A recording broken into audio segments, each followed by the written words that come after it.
shit's in the safe. Got me a spot out the way. Nigga just tryna be safe. Let's get to the sports talk.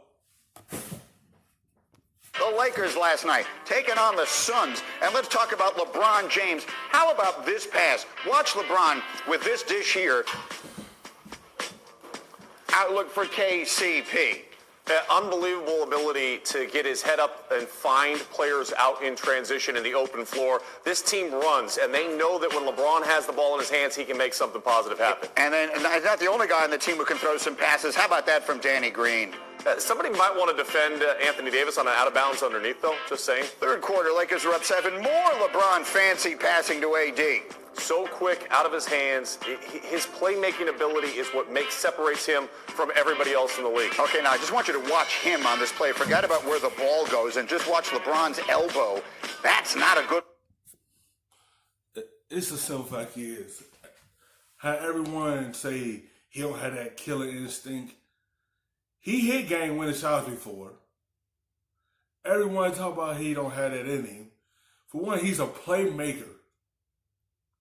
Y'all know this been his game since he came in the league. This always been his game. It's to make everyone around him better.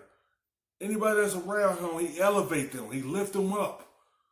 First thing he do, look up, dish it off to a teammate. That's always been him. He's just a playmaker. He can hit them game-winning shots when he feel like it. But him, he trusts his teammates. And he dish it to them if they open. And he know how to get the players open. So you have to be ready when he had the basketball in his hands. Looking moment there, and that's the kind of thing we find ourselves concerned about, and he obviously was concerned, shakes it out, stays in the game, and obviously he's okay. It certainly doesn't seem to affect his touch, because look at the pass right here. Just on a dime. I mean, it continues to blow me away when you watch him play. He's leading the NBA in assists this season, and just how his vision and ability to separate and make the players around him better. And oh, by the way, he can also do that. He was 3 of 6 from beyond the arc. 17 points, 9 assists, 8 rebounds for LeBron last night. It was also a night in a blowout that belonged to Rajon Rondo. Look at Rondo. Did you say Rondo? Rondo. 23 points, a season high, and the Lakers with an easy win over the Suns. And Rondo, look, I mean, he's not asked to carry a heavy offensive load very much for this team, and that's the good news. But when he does, the success usually follows. They're 13-1 this year when he scores in double digits. His 23 points last night were a season high. But we have this moment last night where you see LeBron shaking out the elbow and everyone's heart sort of stops, and you think to yourself, oh no. And it does beg the question, because it's something that we talked about yesterday after our show. Is there going to come a point in this season, and there's nothing in the world I hate more than load management, where the Lakers, who are so reliant on this aging immortal, that they have to start considering that? Yes. And I know he doesn't want to. He's publicly come out and said, I don't want to. Well, what you want and what you may get are two very different things. At least that's what my parents used to tell me when I was growing up. You're looking at a player that is only Karl Malone and Kareem Abdul-Jabbar.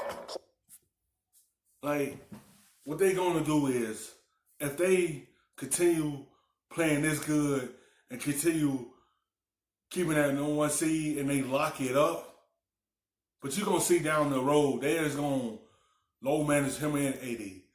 They going to have them resting up. They going to have them sitting on the bench for like 1 or 2 games. They going to have them out for some games. And you know he don't want to sit down, but it's going to come a point in time, that's what they're going to do. They're going to low manage both of them to be able to have them ready for the playoffs. So they could go healthy with them two in the playoffs, because they know what's ahead of them. Played more minutes than LeBron James has in his NBA career, including the postseason. He's played 455 more minutes than Kawhi Leonard has this year. The goal isn't simply for this Lakers organization to have the best record in the regular season. The goal is to have a parade in late June celebrating a world championship. When is that point? When do they need to I think you start talking about that after the All-Star break, and you start looking here and going, okay, look, we're in a good position here. Does it matter if you're playing the Clippers or the Lakers and they're both inside the Staples Center? It doesn't really matter. What matters is your health and being ready to go for this stretch run, not just for him, but also for Anthony Davis. That's what they're gonna do. That's what they're gonna be worrying about. It's the health. They don't want anything to happen to none of them because they're a crucial piece of that team to go deep in the playoffs. With them too healthy, that's what they're gonna be on their minds. Is we know we don't want to see, but at the same time, we want to have them too healthy come playoffs. It's all about the health and what can help your team out.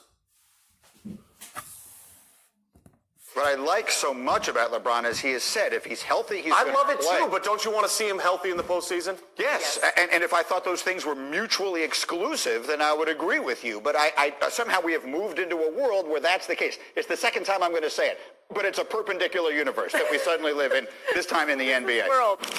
Thank you for watching ESPN on YouTube. For more sports and analysis. For the look, nigga, I gotta be safe.